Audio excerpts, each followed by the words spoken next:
Okay, so I think what I understood from the message was that Chaim got up to Boy Minei Rav Elazar Mirav, right? On the bottom of Teshvav Amud Aleph. It's like there are two dots there. Is that good? Yeah. We stopped a little bit after, but yeah, that was perfect. So about 11 lines from the bottom. Okay, we thank Hashem that we're able to learn Torah every day. Yeah, I'll go back to the question. Thank Hashem that we're able to learn Torah every day. And this is about learning we should have. It's Mikdash immediately. Okay. Boy mini Rabbi Elazar Mirav. Rabbi Elazar asked Rav the following question. This is based on the Mishnah where we said, interestingly, we said that the pigul thoughts of a sacrifice will also affect the loaves of bread that come along with it. But pigul thoughts about the loaves of bread won't affect the sacrifice. So it only works one way. It's a one-way valve here. We said that the bread is secondary to the animal sacrifice. So the animal sacrifice can affect it, but it can't affect it. And so now, Rabbi Elazar asked Rav the following question. I think Rabbi Elazar, who's Rabbi Elazar ben Pedas, is that what it says over there? I just have Reish Aleph. It just says Rabbi Elazar. Rabbi Elazar ben Pedas was a student of Rav before he went to Eretz Yisrael to Rabbi Yechanan. So in those early years of Rabbi Elazar's life, he asked Rav this question. No, that's from Taylor.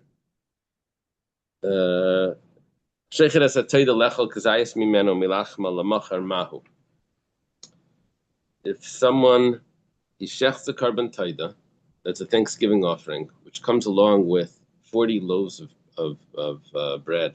30 of them are matzah and 10 are chametz. And he has intention while he's slaughtering the animal, which is basically a shlamim sacrifice, but lechol kazayas mimeno milach melamacher. He wants to eat one olive size of this combination of the bread with the meat tomorrow. He wants to have a burger sandwich tomorrow, a kazayas, a small piece of the meat with the little mini part of bread, a kazayas, a combined kazayas tomorrow. So, what's the din? So it's out of the allotted time. A taida is a unique type of shlamim where instead of having 2 days and 1 night, you only have 1 day and 1 night. It's the only shlamim that's like that. So, lefgule taida laimi bayili. I know for sure that the animal itself cannot become pigul because the bread doesn't make the animal pigul. If the bread alone, a kazayas of the bread alone, won't make the animal pigul, so for sure the combination of them both, which you don't even know if it works, to combine them both, for sure it's not going to make it pigul. But maybe it should work the other way, that the bread should become pigul. Why? Because if you think about the bread becomes pigul. If you think about the meat, the bread also becomes pigul. So now you have a combination of both. So for sure it should be pigul. Do we say it combines or not? So Rav responds to Rabbi Elazar, it's exactly the way we understood this, is that the bread does become pigul, but the animal doesn't become pigul. The bread becomes pigul because both of those items would make the bread pigul. But the taida doesn't become pigul because it's not from the taida itself, those thoughts of out of the allotted time. Why are you saying this? Leima kal v'chaymer. We should say the following kal v'chaymer. Listen to this kal v'chaymer. Ma taida hamefagel. I don't know if you're supposed to have that word over there. Vein mishpagel taida. If yud. Ma hamefagel ain't mishpagel. Okay. If here's this interesting kal v'chaymer. if the taida which tries to make the bread piggle but isn't effective, that doesn't make sense. It is effective. Ma hamefagel ein mispagel. Oh, I'm sorry. If the taida that makes the bread piggle, but it can't become piggle, but it doesn't become piggle itself, that's not true either. Bread ma hamefagel. One second, let me do this again. Ma hamefagel ein mispagel.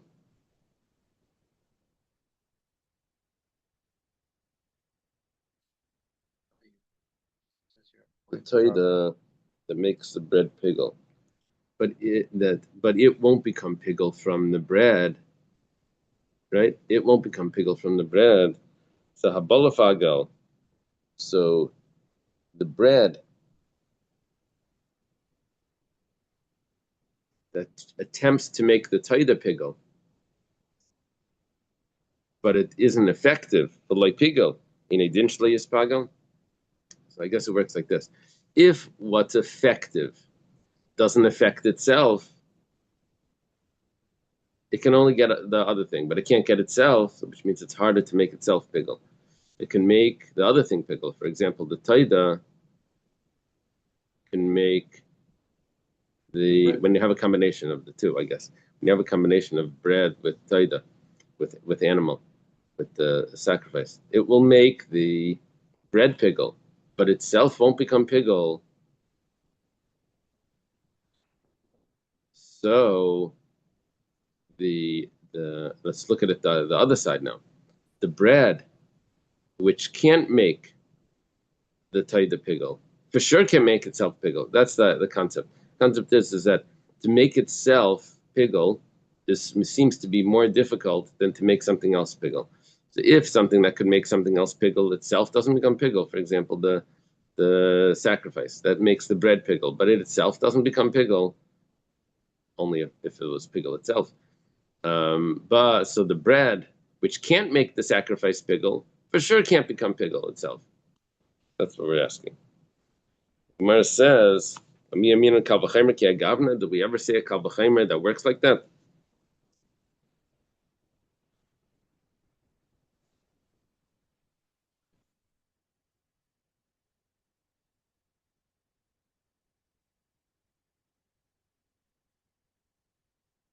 Taisus compares it to the kal v'chomer in the beginning of Makkos. Okay, v'hatanya, but we have a brisa that says, Ma'isa be'echad shezara karmei shel chaveri smadar. Now, the word smother here is not so significant. It just happens to be the story. But we're talking about someone that planted grain in someone else's vineyard. Now, it happens to be that the vineyard was already budding. The fruits were already budding, but it was smother. Smother means that the grapes were at a very, very early stage. Yeah. The Gemara talks about different stages. It's in the Mishnayos already. Different stages of the fruit's development. It's Tu B'Shvat this week. So smother, I think, is already considered smother. Already gets the bracha. There was a stage beforehand where you couldn't even say the bracha of eitz on it. It was called beisar. After beisar goes smother, I think. Anyway, this person planted grain in the vineyard. The story came to the sages, and the question is, what's prohibited here? Because it's considered a forbidden mixture in the vineyard. It's kilai hakerem, which becomes asr bahana. You can't even have benefit from it. But the sages said that the grain is prohibited. But they said that the vines are still permissible. Now, the question is, V'amai? We should say a kal v'chomer. Lema kal v'chomer. Have the kal v'chomer. Maha isayin nesar. What makes prohibited the grain? The vines, and they themselves don't become asr. They only make the vines asr. Abalesar. What's coming to prohibit? The loyasar, but it can't make it prohibited. In other words, the grains that are coming to prohibit the vines, but aren't effective. for sure shouldn't become prohibited, because we're saying what makes it to make something else is easier than to make yourself. So if the what makes something else, which is the vineyards, can make the grains prohibited, they themselves don't become prohibited. That's more difficult. So the grains that can't make the vineyards prohibited, for sure they shouldn't be prohibited. Yeah.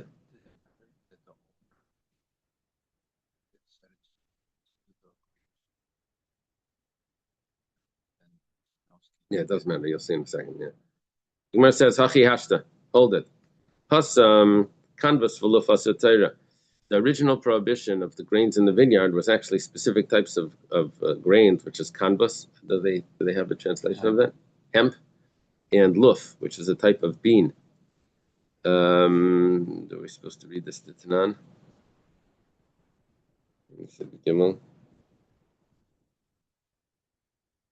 Yeah, you take it out. Take out the parentheses.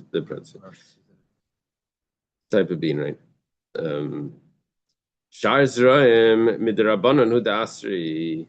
what the original biblical prohibition was, only these specific grains, these specific legumes or plants. And the reason why those were the ones that are prohibited, those actually grow like vines, similar to the grapevines. So they have a stem with clusters hanging off it, the canvas and the hemp and these other beans. However, other types of grains are only rabbinic. I thought there were 5 grains that were b'mapelas yad. If they're in all the grains together in one thing, I thought that was also biblical. Okay. Whatever the case is, Hi David Isura, the one that did the prohibition, so Kansur Rabbanan. So the rabbis said it's prohibited. This is what Hill was saying before. Hi David Isura, like Kansur Rabbanan, the owner of the vineyard, which didn't do anything wrong, the rabbis didn't put the prohibition on him. In other words, since it's only a rabbinic prohibition, so it's a decree that you might end up doing the biblical prohibition if you're going to plant other things. So the rabbis only put the prohibition on the person that did it.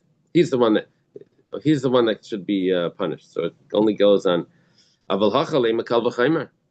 over here, coming back to us, we should say that the bread should also not be piggle, because if the bread can't make the animal piggle, then the bread itself shouldn't be piggle. Okay.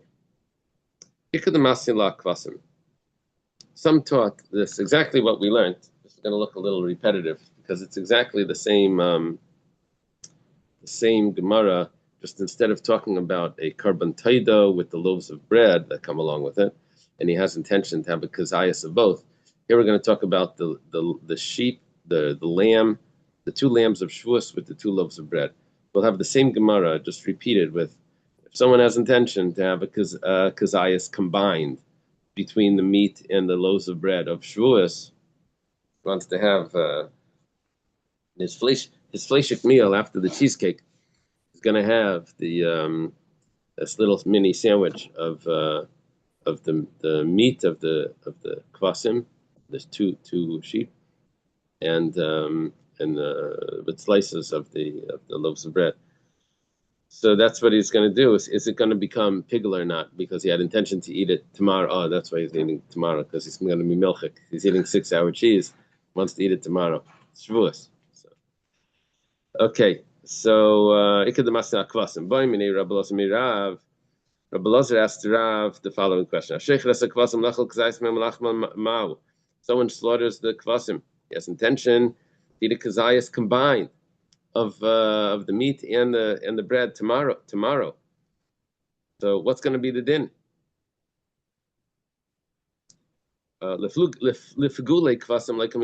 no question that the kvasim cannot become pigel, because if it would be entirely thinking about the bread, the 2 loaves of bread, it won't make it pigel. So a combination of both of them, which we don't know if this combination works, for sure it's not going to be pigel. My only question was, will it make pigel the bread? Not the meat, just the question is the bread. Should we say it combines or not? So Rav responded to Rabbi Lozer, Raf bezu alechem mefugel v'akvasim in mefugel. Over here, we're going to say the same thing, that the bread becomes pigel, but the lambs don't become pigel. V'amai, he says, why are you saying that? Lema kal v'chaymer, we should have that kal v'chaymer. That in order to make something else pigel, it's much harder than to. In order to make yourself pigel, it's harder than to make something else pigel.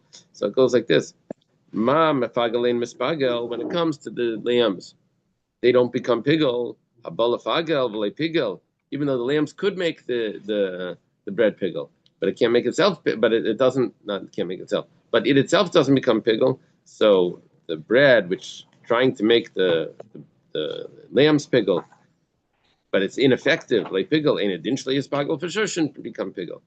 The Gemara asks, "Do we have such a kal v'chaymer?" But Tani we have a brayza. Ma'aseh be'achad shezor kamer shel chaver smodar pulu. So in a story of someone that planted his friend's vineyard that had these unripe grapes in it, and he planted it with grain, and we said that the vineyard is acceptable, is kosher, and the grain is prohibited. We should have the same kal v'chaymer. When it comes to the vineyard, which makes the grain prohibited, that was planted in it, it makes the grain prohibited, but it itself doesn't become prohibited. So the grain which does not make the vineyard prohibited, for sure itself should not become prohibited. It's interesting that we have such a logic that it can do to something else easier than it can do to itself. This is sort of like Musar. It's a lot easier to tell someone else Musar than to tell yourself. That's my mashal, even though of course that's not the way it's supposed to be. So how come you're always late for davening? Okay. Hachi hashta. The Gemara says 1 second. Over there, the original prohibition was other specific types of grain. Over here, it's only rabbinic. Hi, Davidi Surah. So only the one that's doing the prohibition, because there's two people here. There's the owner of the vineyard, and there's the fellow that came along and said, you know what, this would be a good place to plant my grains. I know what's really going on. Someone told me that in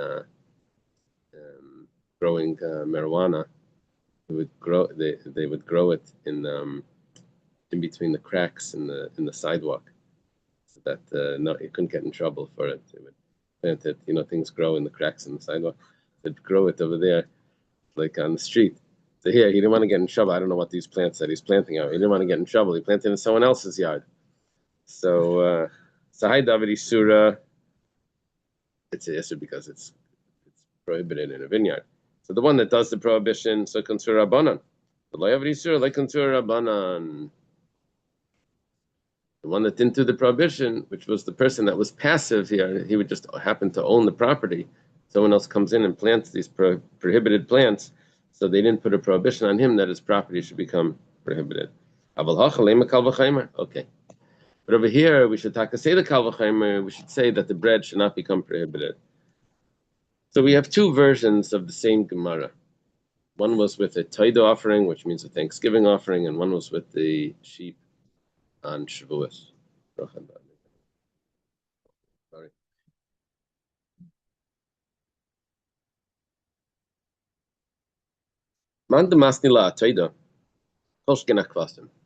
Whoever taught this Gemara regarding the Taida would agree to the same Gemara, the same conversation took place regarding the lambs.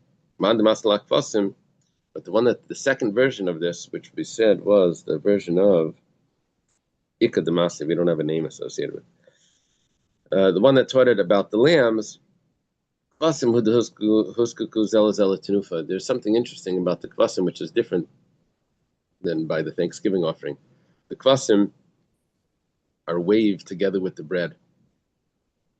It's called tenufa, waved together, sort of like waving the lulav. They would wave the lamb and the sheep. There wasn't no process. There was no procedure that was done that combined the animal with the loaves of bread. So then, I would say over there that maybe there's no connection.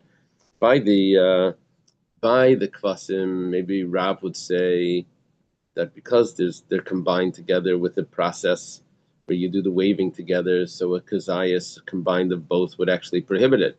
Maybe by the bread and by the bread of the taida, we would say that there's nothing that's really combining them together, that it should be a kazaya should prohibit it. Rabbi Abba Zuta by Lehachi. Rabbi Abba Zuta, he has the same question of Rabbi Lazar asked Rav. He has it slightly different. Not like the way we just said it, that it's exactly the same, just by a different sacrifice. But here it's slightly different.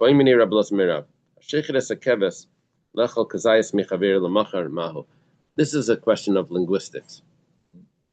He slaughters the lamb, and he has intention that he's going to eat from its friend tomorrow. Now, when you say its friend, what do you think its friend means? Chavere keves mashma, there were two lambs. Does he mean his friend lamb? That means the other lamb. Well, I'm a fagel. And we have a rule that we're going to see on the next page, that if someone has slaughtering one lamb and he has intention about the other lamb, they both don't become pigel. Lechem mashma mafagale. Maybe when he says its friend, he means the associate of this lamb, which is the bread. That's its friend. All its the thing the things that come along with it, all the trimmings. So do we say it's the friend means this the sheep, the lamb, and it's not pigel? And it will become pigel because we said that if someone has thoughts, we learned in our Mishnah, if someone has thoughts about the animal, someone has thoughts about the bread while doing the animal, the bread becomes pigel, the animal doesn't become pigel, right? Amalei. So Rav responded, Tani, this is a totally different question. Sounds very similar, but it's totally different. The question before was, will a combination of meat and bread make pigel? Now we're asking, when it uses the word chaveira, does chaveira mean meat or bread? Does it mean the other animal, or does it mean the bread? Totally different question. Amalei Tanisua. He says we have this in a brisa or a mishnah.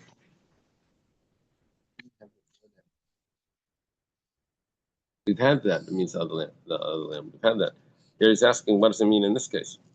We have a mission that says that if someone slaughters one of the lambs, to eat from it tomorrow, who pigel the chaver kasha, the other pigel, the other one is going to be kosher, but it itself is pigel.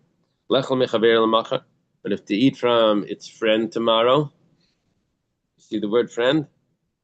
It's named ksherim. Said they're both kosher. Alma chaver keves mashma. Obviously, when it says friend, it means the other lamb. Says Dilma the Parish from Rechaveri Keves. How do you know what exactly he said? This is just telling me the halacha. You didn't tell me the language. This wasn't a novel. Didn't say what they were talking about. It was just describing what the halacha is. Didn't give me the full scenario. The scenario would be where the person says, "I want to eat from the other sheep tomorrow." So in the halacha book, it doesn't give me all of those words. Doesn't it? It's not saying in quotations, and he said. Yeah.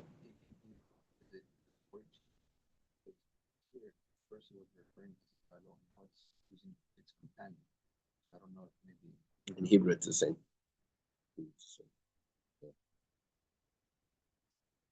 Yeah. Confusion. Okay.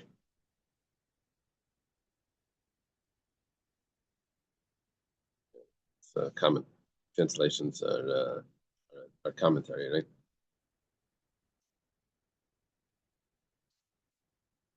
Okay. We have a new Mishnah. It says Zebach. We have to get a new clock for this room. I have no idea. I know it's almost 6 o'clock, but yeah, I'll tell Ellie that we need a clock. Okay. We have a new Mishnah. Azevach mefagel esak nesachem misha kidshu bekeli. Nesachim are the libations. They come along with the sacrifice. Now, the interesting thing about the nesachim is that it's possible that a person didn't have them on the day when he brought the sacrifice. He could bring them later, which that makes it very difficult when it comes to pigel, because if you can bring them later, then there's really no pigel. Because what do you mean? I'm going to bring the nesachim tomorrow. You're allowed to bring them tomorrow. You have 10 days. You can bring them whenever you want. What do you mean pigel? Pigel means that I'm gonna bring it out of the allotted time. What do you mean allotted time? You can do it whenever you want. So what's happening here is that you do have other days to bring it. You can bring it later, but once you put it into the holy vessel, it has to be brought that day. Follow? So there's something that it gets time stamped. You put it in, and now it has to be brought that day once it's put in.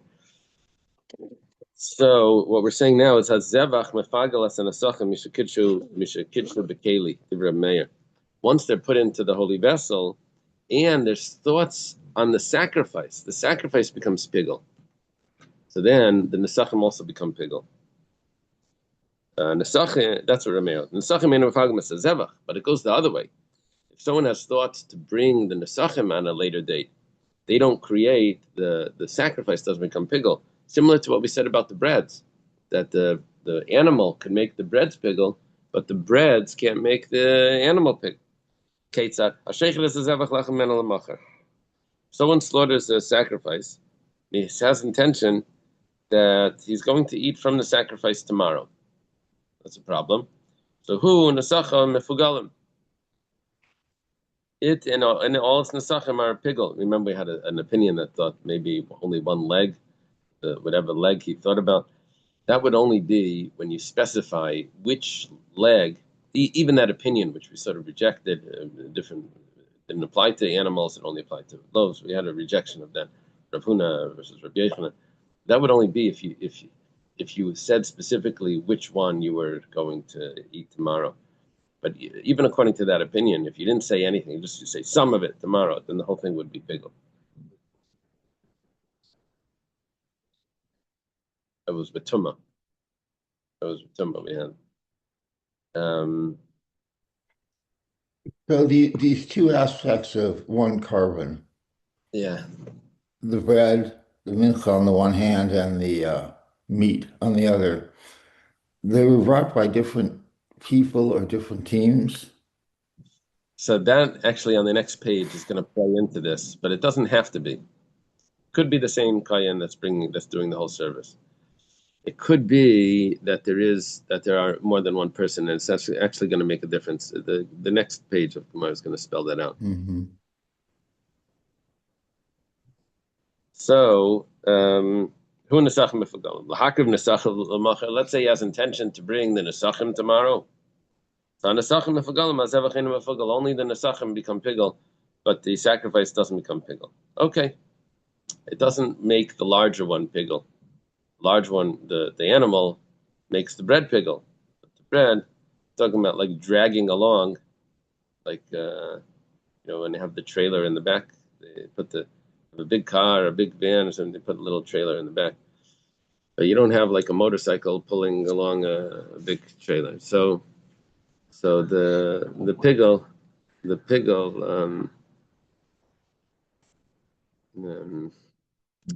goes along with the what's it called? The larger the animal can make the other one pigel.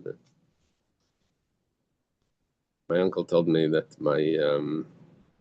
his parents, my grandparents, had a shop that did car seat covers. Yeah. They used to get, they didn't come with the cover. You'd have to get a seat cover. So people would drop off the car, and then they would put the seat covers on it. You get all types of covers. You get leather, beads, whatever, the old covers like that. And then they would drop the car back off. And so there was an old man that came in, an old Yiddish, came in. They said, "Hey, you're going to drop off my car?" They said, "Yeah." They said, "How are you going to get back?" So he says, "No, we have they had like a moped that they would drive." So he said that little thing is going to pull that big. He didn't realize that he straps the moped to the back and he drives the car. This old guy was thinking that he's going to drive the moped pulling the car. And right? Okay, anyway. So he was describing to me because when they invented the thermos, so a thermos. So they said if you put in hot, they would, describing how good. If you put in hot, it stays hot. If you put in cold, it stays cold. So there was an old yid over there that said, but how does it know? Yeah. Okay. Taner Rabbanan, start in the Brisa. Nischei behema chayavan aleya mishum pigol mipnei shedam hazevach matir likarev divrei Reb Meir. What we're learning now is you're familiar with the term davar sheyesh lei matirin. We're going to use that term here, but it's actually going to be confusing because the davar sheyesh lei matirin, what we usually learn about is that an egg that was laying on Yom Tov, you can't eat it on Yom Tov, and if it falls into a mixture, it doesn't become bottled because you wait till after Yom Tov and you could eat it beheter. Why should you eat it now? Rashi's pshat, why should you eat it today? With Dini Bittel, eat it tomorrow. That's the term davar sheyesh l'matir. It has an allowance. It has it's going to become permitted later. Here we're using the words davar sheyesh l'matirin, and we mean something totally different. We mean that there is this item becomes permitted via something else. So, for example, the sprinkling of the blood of the animal is matir the nesachim, or it's matir the rest of the animal. So it's a davar sheyesh lai matirin. It has matirin. It has another service here, another service with other substances that permit this to be eaten or to be brought or whatever. It's a davar sheyesh lai matirin. It's the same words, but it doesn't have the same context. So we're saying that the libations of an animal offering, if someone eats them and they were pigel libations, the flour, the water, or the wine, and the oil of the animal offering, become pigel because the blood is matir them, and because they become permissible via something else. So that's they have the laws of pigel. Once you sprinkle the blood, they become permissible to be offered. They become allowed to be offered. You don't offer them without the sprinkling of the blood. You do the animal first, and then you offer them. That meant that there's a process that allows them to be offered. Moped is that what you call it? Yeah. It pulls the car in this case. Yeah. Right. It's something that anything that would allow it. Yeah, don't use that example. It's going to confuse us. So Amr Laila Reb Meir. So they told to Reb Meir, maybe Ziv Chayim Nesach Vadid Yamim. How could you say that the Nesachim become pigel? You have so much time to bring the Nesachim, which means that they're not really associated with the sacrifice.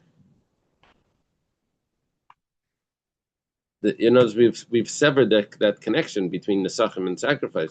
Say, the sacrifice becomes pigel, this becomes pigel. Say, 1 second, you don't even have to bring it today, you can bring it tomorrow. That means that it's like an independent sacrifice. Amalahem, the Reb Meir responds to the sages, I was talking about when you're bringing it together, not when you're bringing it separate.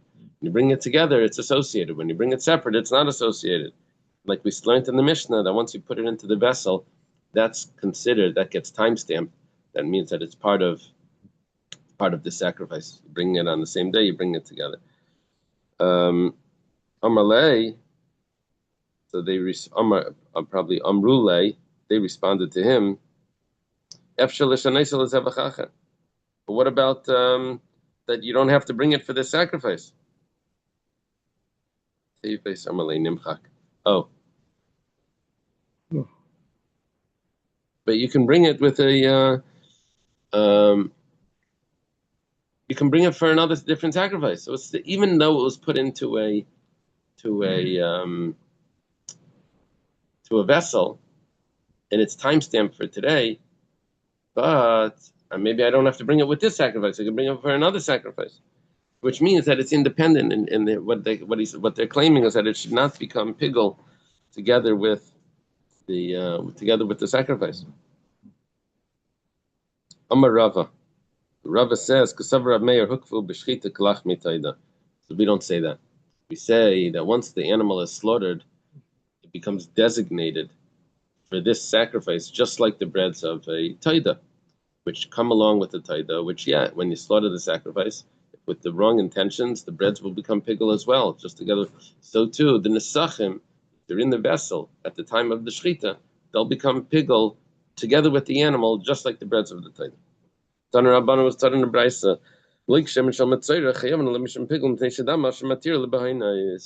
The oil of the mitzayra that they put it on the sprinkle 7 times, and then they put it on the thumbs, on top of either on top or the place where the blood was placed, the blood of the guilt offering. That could also become pigul. Why? Because it's a davar sheish lematirin. When are you allowed to to apply the oil? When you're allowed to apply the oil, that's only when you've already slaughtered the asham and sprinkled the blood, which means that it has a davar sheish lematirin, which means that it becomes pigul. The contrast to the davar sheish lematirin by pigul is that the blood itself, if someone eats the blood is not a davar sheish lematirin. The blood is the mater. It's davar sheish lematirin versus the mater itself. That's the contrast. That's what we're using it here in a different context. Rav Meir. That's what Rav Meir says. So the loig shemen shel mitzayra could become pigul. Amar loylo Rav Meir, maybe Hashem hayam loig mikan avadid yamim. But the loig shemen could be brought another day, which means that it's independent from the sacrifice. I'm not talking about when you bring it on another day. I'm talking about the one that you bring together with the asham. But you can associate it with a different asham. It doesn't need to be for this asham. Because it says Rameir holds that when you slaughter the animal, it becomes designated, becomes fixed for this sacrifice, and it can't be used for another sacrifice. Okay. Pigul b'kaimetz v'lei b'levayna. Top of Tazayin. Learning now is that there's a machlekes regarding when something is made pigul. Some thoughts for a different day. It's going to be done out of a lot of time. That those thoughts need to be throughout the entire matir, or even just a segment of the matir. That's already enough. That's what we're going to see. So, for example, it comes to a carbon mincha that has also frankincense. So there's 2 matirim here in order to eat the shirayim. There's the kaimetz. Well, there's the process of doing the kmitza. But after you do the kmitza, then you have to put it into a bowl and you burn it on the altar. There's also the levina that has to be burnt on the altar. So there's 2 parts to the burning. There's 2 parts to the haktara, to the offering up. There's the offering the kaimetz, there's offering the levina. So pigul b'kaimetz. Someone has an intention, going to eat the remnants of this mincha after the allotted time while he's offering up the kaimetz. But when he's offering up the levina, he doesn't have those thoughts. No prohibited thoughts. Yeah, we quoted this before. We had it in Zvachim, we had it earlier, 2 days ago. The levina v'lei b'kaimetz. The levina, or the opposite. He has intention while he's doing the levina that he's going to eat the remnants out of the allotted time, but he doesn't have that in those thoughts by the kaimetz. Rav Meir says, pigul v'chayav l'lav kares. It's pigul. It's chayav kares. Why? Because Rav Meir holds that mefaglin b'chatzi hamater. Even if you only have half the mater with thoughts of pigul, that's already good enough. That's already bad enough. That's already. That's already messes up. Yeah. Excuse me, you said eat the remnants outside the time. To me, remnants means what's left over after you've done what's required. Right.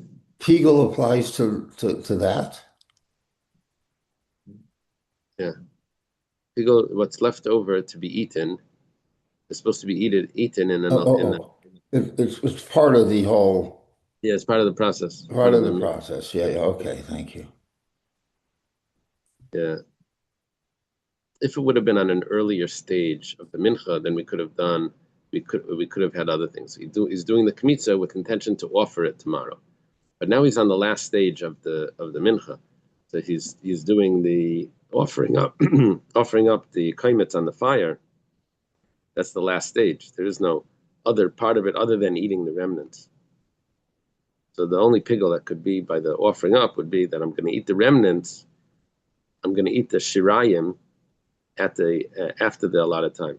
Right, but eating that shirayim is an essential part of the avoda, right? Guess that's what I'm asking, I guess. Hmm? I guess so. Do we say the same thing by a sacrifice? Someone has intention to eat the sacrifice. I think we say the same thing, right? There's pickled by that also. No, we said yeah, of course it's pickled by that. We said to sprinkle the blood. He sprinkles the blood with intention to eat the sacrifice or to offer the sacrifice out of the allotted time. That would be pickled. We had discussions about if those two combine, the consumption of the mizbeach, is that the same as the human consumption? Are they both achilas and half a kazayas of this, half a kazayas of that? We had those discussions. So it applies also to the eating of the consumption of the carbon. So when the Kohanim eat the required parts of the behemoth, Yeah. what's left over, and someone says, well, that's a good, nice piece of lamb. I'll cook it up and eat it. That's subject to pigel also, is what this is saying, should be saying. So the pigel thoughts can only be during the 4 services of Shchita, Kabbalah, Halacha, Rizrika, or by the Mincha, the Kaimetz, the Matan Mekeli, the Halacha. Right. However, what he's thinking about could be the eating of the remnants. Uh-huh. While he's eating the remnants, he can't make pigel anymore. Right. Okay. He's eating the meat, he can't make pigel. It was only during the services he could make pigel, thinking about those. Yeah. Okay. Thank you. Okay. Yeah.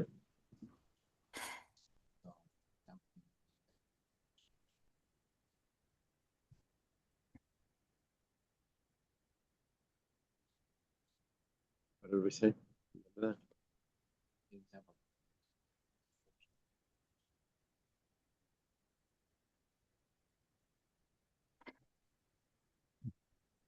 that? Did we say that during the destruction of the temple they were bringing a sacrifice at that moment?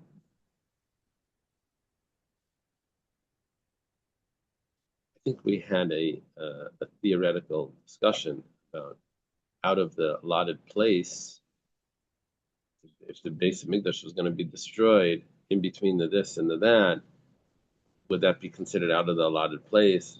Remember that? It was like an interesting question. It was like a, yeah. Okay. So Rameir, I'm a pigel v'chem l'karis chamam. Aim by karis that yifaga b'chol amata. The chama hold that you need to have the absolute forbidden thoughts, the wrong thoughts, through the entire time. It has to be through the entire matter, not just half the matter. Which means if it's the burning part, then it needs to be both the kaimetz and the levina. Maidim chacham l'Rameir b'minchas chaytim minchas kanois. Chacham would agree to Rameir that offering up the kaimetz with forbidden thoughts would actually make pigel by these 2 menachos because you don't have levina by them. Easy. Because there is only one matter over there, and that matter is the kmitza, the scoop. Someone slaughters the 2 lambs of Shavuos and he has intention to eat the blobs tomorrow. Oh, I'm sorry. He slaughters one of the lambs to eat the two loaves smart. He slaughters one of the. I'm sorry. He offers one of the bazichen, the spoons of frankincense that's on with the showbread. To eat the two rows. That means all 12 of the bread tomorrow. Rameir says one is enough. Chatzi amate, that's good enough. The mayor says, the Chachamim say, you need to have thoughts by the entire mater, not just half the mater. Slaughters one of the lambs, he has intention to eat from it tomorrow, so this lamb becomes pigel, but its companion probably, let's say its fellow or companion now. Companion is going to be kosher, but if he has intention to eat from its companion tomorrow, so Shneim Ksherim, they're both kosher because thoughts about this sacrifice, thoughts about the other sacrifice while doing this one doesn't make pigel. Everything is kosher. Amar Rav. Machlekes. Rav says, Machlekes shenasen as a kaimetz b'shtika v'salavainim b'machshava. Naftali, this is something I think you mentioned. You'll see in a moment. Rav says that this machlekes between Reb Meir and the Rabbanan regarding matir, chatzia matir, or the entire matir, do you need everything or half is enough? That's only if the first one was b'shtika. First service was the kaimetz. You did the kaimetz b'shtika. When the offering of the kaimetz. When you did the levaina, you did that with thoughts of pigel. So one person says, Reb Meir holds, that the second half is enough. Aval, you don't need the first half as well. Aval nasan akem smachshav v'sadol levaina b'shtika divrei kol pigel. Kalaisal das yishenu oisa. Rav says that the Chachamim would agree to Reb Meir that if he has thoughts when he's offering up the kaimetz first of pigel, then when he does the levaina, even if he doesn't have thoughts, then silent speech or thoughts are silent, whichever way we want to learn this. But we say that his thoughts follow his initial thoughts. We're going to be saying that it's really the whole thing is pigel. Even though he was silent, we say the whole thing is pigel. Just like when you write a Sefer Torah, Ramesha, right? You say L'Shem Kedusha Sefer Torah before you start. Then you don't have to keep repeating it the whole time. Yeah, you have to do it every time you start. Yeah. Every time you start. But while you're doing it, it's al dat rishayna. Right. Unless it's when you're writing it in the Shem Hashem. Oh. So, but we have this concept of al dat rishayna. That the way you do it before you start, and you're good for the rest of until you stop, until you take a break. So over here also, he's offering up the kaimetz. He says, L'Shem, I'm doing this for today, to eat it today. Instead of doing that, he says, for tomorrow. Then when it came to the levaina, so he, al das rishayna. So even the chachamim that say that you need the entire matter to have the wrong thoughts to make a pigel, they would agree that over here, this is the entire one, because al das rishayna, you follow the initial thought. Shmuel says no, the machlekes stays the same. Machlekes Rav and Shmuel, if we say we follow the initial thoughts. Yosef Rava Kamalala Shmaita. Yosef Rava was sitting, and he says over this teaching, this machlekes Rav and Shmuel, Eser Racha bar Rav Huna l'Rava, Ravacha bar Rav Huna asks Rava. It says, Bamedvar Mamurim b'kmitza matan keli behilach. Aval balay laktar nasakem b'sprika v'salvenim machshavas kemitz b'machshavas salvenim b'stika me'em pigel v'chem ukars me'em ukars et shifag b'chol amata. When do we say that pigel takes effect? That's while you're doing the kmitza, because in the kmitza, doing the scoop, there's only one matter there. Putting it into the keli, there's only a din of putting the kaimetz in the keli. There's only one. That's one avodah. That's only one thing that you do. You put this in, and that's it. That you finish the avodah. Walking it up to the altar, that's it. You walk it up to the altar. But when it comes to the haktara, there's two haktaras. There's two burnings. There's the offering on the altar of the kaimetz. There's offering of the levaina. So it says, when do we say that it becomes pigul? That's only by the kmitza, by the matan keli, and by the halacha. When it comes to the hakdara, there's a machlaikas. Reb Meir says even half, even if you put up one, it's going to be pigul because mafaglim b'chatzi mater. The chachamim say that you have to do both of them. But in the examples that were given here, in the machlaikas Reb Meir and the chachamim, you have to take a look at this. It says, but when it's coming to offering it up, if you did, the example was nasa nesa kaimetz b'shtika. If you put up the kaimetz in silence, no forbidden thoughts. So lavaina b'machshava. When it came to lavaina, you had the forbidden thoughts. That was exactly the machlaikas that Rav said, which is the machlaikas. Perfect, everything's fine. However, then it goes on. It says, or esa kaimetz b'machshava. He puts the kaimetz up with forbidden thoughts.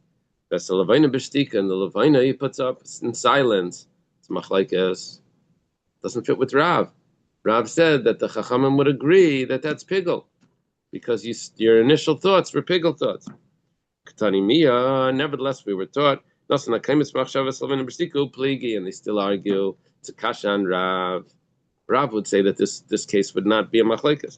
So Ema, the Gemara answers the question on Rav. We're going to adjust the brisa. We're going to retranslate it to say, Ukevar nasa nesa lavaina b'shtika, where you've already put up the kaimetz in silence, which means that when it says that if you put up the kaimetz with thoughts, it's not in afterwards you put up the lavaina in silence, and you've already put up the lavaina in silence, which means you started with silence, and then Rav would say that would be the machlaikas.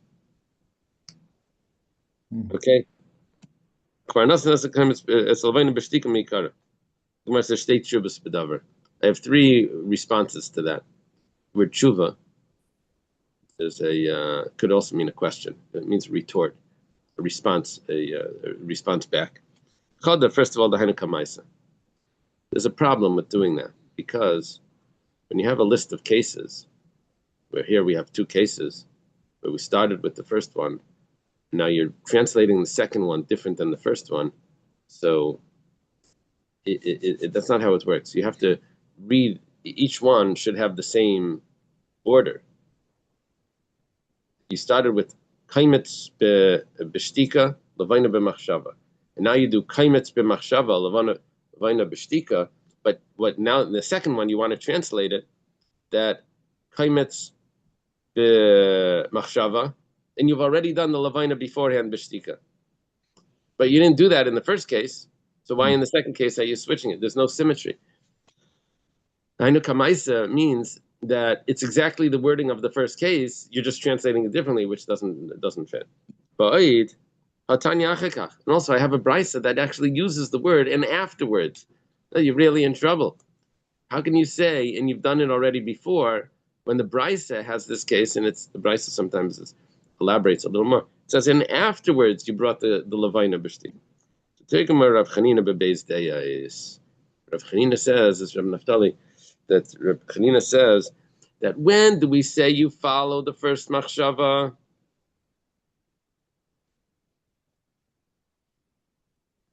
That's only when it's one person. When it's two people, what do you mean you follow the first machshava? You don't follow the first machshava. It's two different people. Tashema. I just want to get to the top of the page because I don't want to on Sunday go over it. I'm going to rush through it.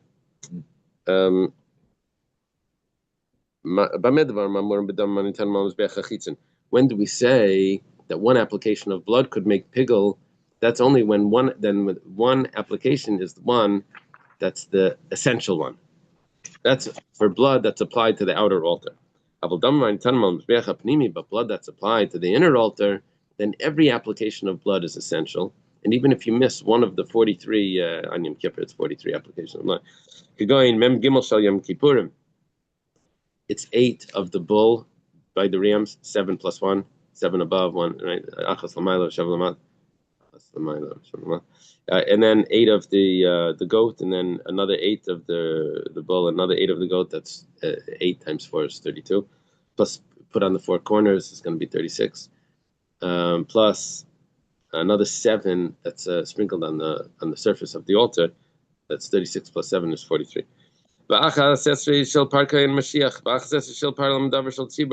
These 11 are the 7 on the pareches and 4 on the 4 corners. So that's 7 plus 4 is 11. So pigel bein berishen bein mishnim bein mishlis Rameir pigel b'chel and karscham and karschach yipag b'chol amater. Rameir says that it doesn't matter even if only one of those applications had pigel. It's pigel, and the Chum say no, you have to have the entire one. Ketani mia pigel bein berishen bein mishnim bein mishlis supligi.